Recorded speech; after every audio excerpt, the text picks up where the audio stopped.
Hello students, welcome to your science class again. So today we will start our new chapter, gravitation. Previous day I discussed some important numericals of the chapter force and laws of motion. So you should practice those numericals. In the description box of today's video you could find a link. So I have prepared some question for exam. So in this link, by clicking this link you could give the exam of previous chapter, that is force and laws of motion. So I request you all, please click the link on the description box and give the exam and know your score. So let's start today's lesson. So before starting today's video, I want to remember you that from the previous video we have learned that a force is required to change the speed or to the direction of motion, right? So when we apply force on an object, the object is start moving with an acceleration.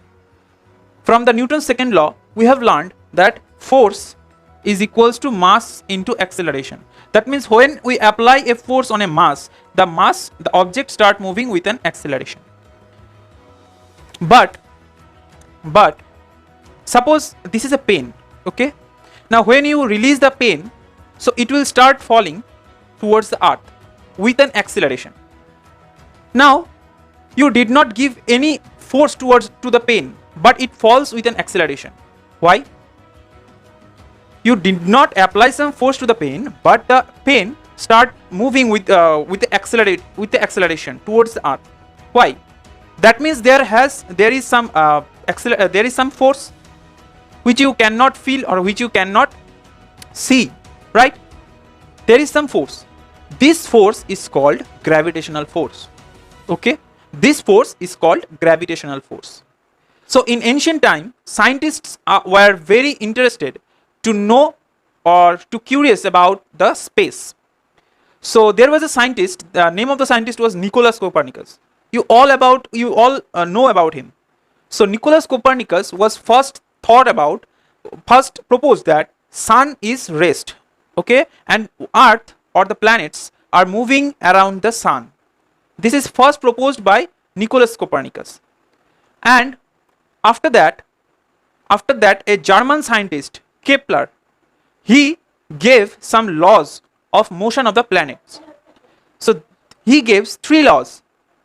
After that, Newton analyzes those laws and he also gives some universal laws of that attractional force. So before going further, I want to just ask you a question, that can you say that if there is a random two object in the universe, so what is the relation between them?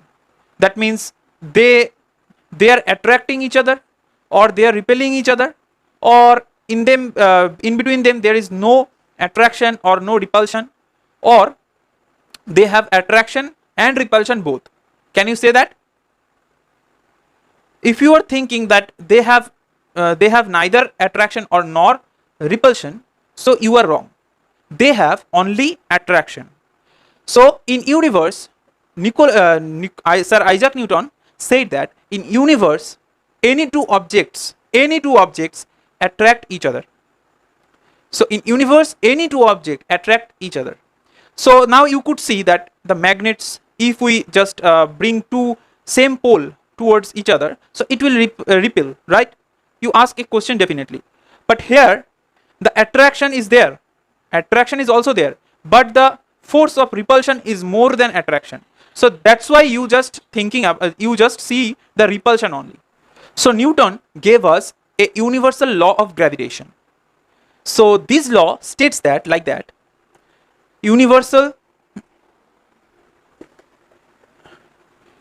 Newton's gave a universal law.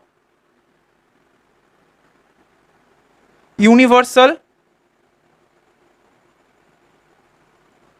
gravitational law. This law states that if there is two objects, the objects are kept at a distance r, and the mass of one object is m1 and the other is m2. Suppose this is the condition. So what will be the force? What will be the attractional force of each other? So Newton's said that the attractional force or the gravitational force, you can say the gravitational force is proportional to the product of the masses. That means m1 into m2. And he said that in the second law, he said that the gravitational force is inversely proportional to the square of the distance. Okay, so if we combine them, what we get? A proportional to m1 m2 by r square. Okay, now if we put equal to sign, then we have to put some constant. So let's see this. This is G, capital G. Okay, this is the gravitational force, and this G is called universal gravitational constant. Universal gravitational constant. Okay, now we have to learn the unit of gravitational force. Let's see what will be the unit of gravitational force.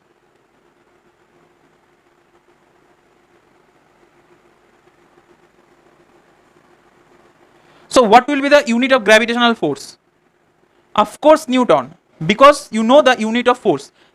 The unit of gravitational force is also same because this is also force, right? Now what will be the value of this term, that is G? G is 6.67 10 to the power minus 11 Newton meter square per kg square. This will be the value of universal gravitational constant.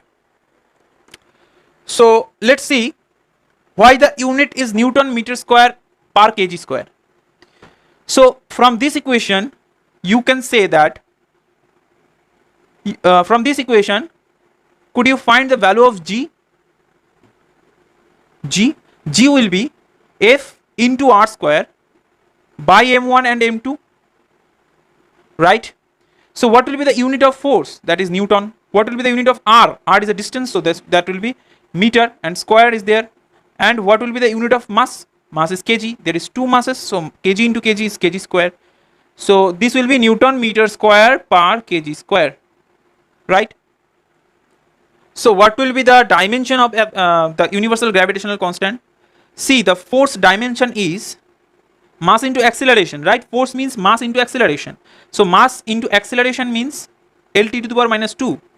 Now R square, R means L, so L square by, this is masses, so mass square. So what will be the dimension?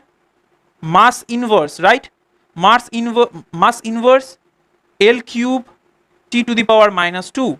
This will be the dimension of gravitational force. Okay, this will be the dimension of gravitational force, and this will be the unit of gravitational force. So let's see an example. Suppose you have two things. Suppose you have two different things of different masses. Suppose you have a coin and suppose you have a pen and a duster. So these are different masses. So when we just climbed up a top tower, and if we release both of them, so which thing touch the ground first? Obviously the heavy thing, that means the duster. Because why? Because of the air resistance.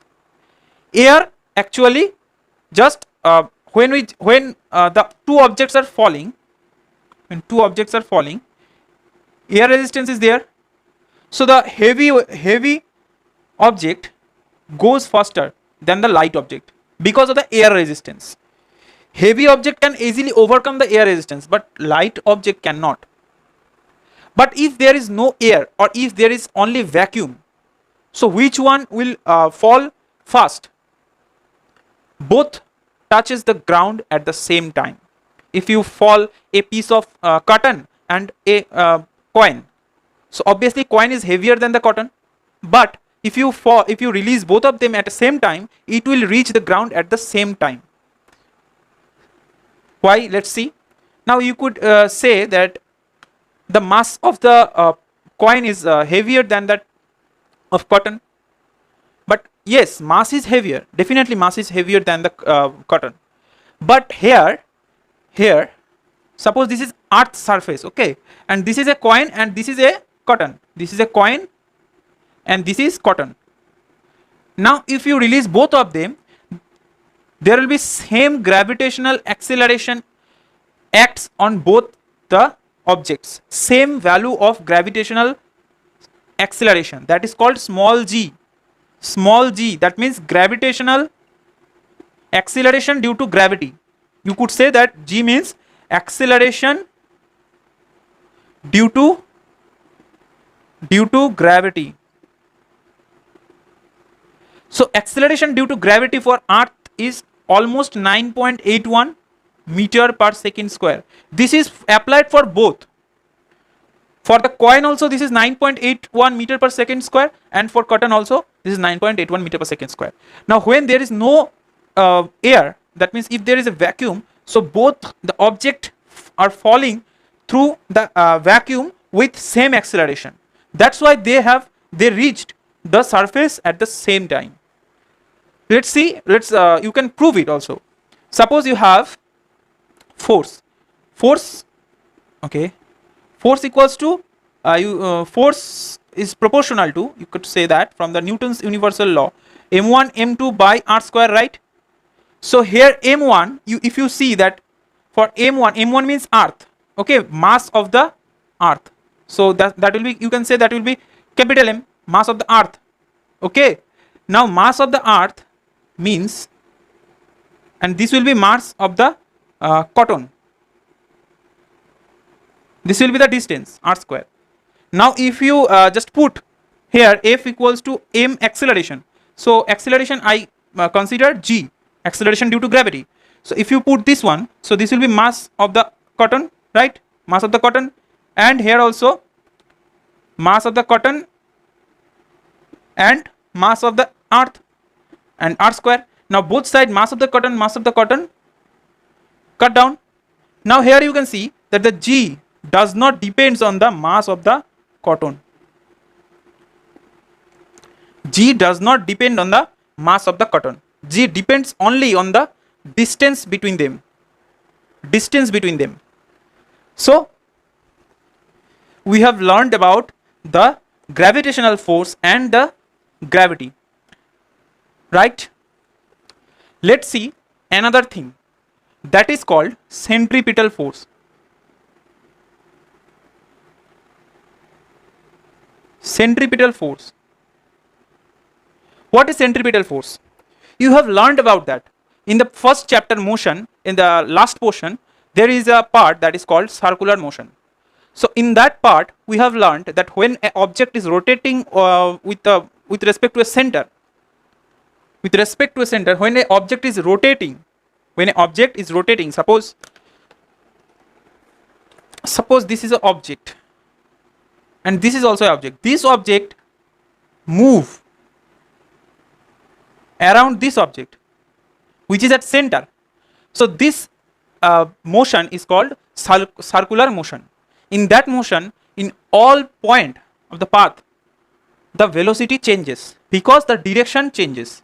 In this path the direction is this way, in this point when it reach this point its direction this way. So as the direction changes, the value of the velocity will changes. And we have learned that the acceleration is always works and in this direction, that means towards the center. So as acceleration acts towards the center, so the force also applied towards the center. This force is called centripetal force. Let's see with an example. Suppose I have used just a tape and a just wire. So I have tied the wire into the tape, okay. Now this is the object and now I just rotate it. What will happen? It rotates in a circular path, right? You could see it rotates in a circular path, and I have to apply some force towards my hand to continue the rotation. So if we apply more force, it will the value of the speed increases, and if we just decrease the force, the value of the speed will also decreases. So here also the example for earth and sun also be like that. So if this is sun, and this is Earth. So Earth is also moving around the sun, but there is no string like this. I use the wire, but there is no string like this. So why the Earth rotates? Because some force is applied towards the sun. Otherwise the Earth cannot rotate. Right? So this is the called centripetal force. This is called centripetal force. Understood?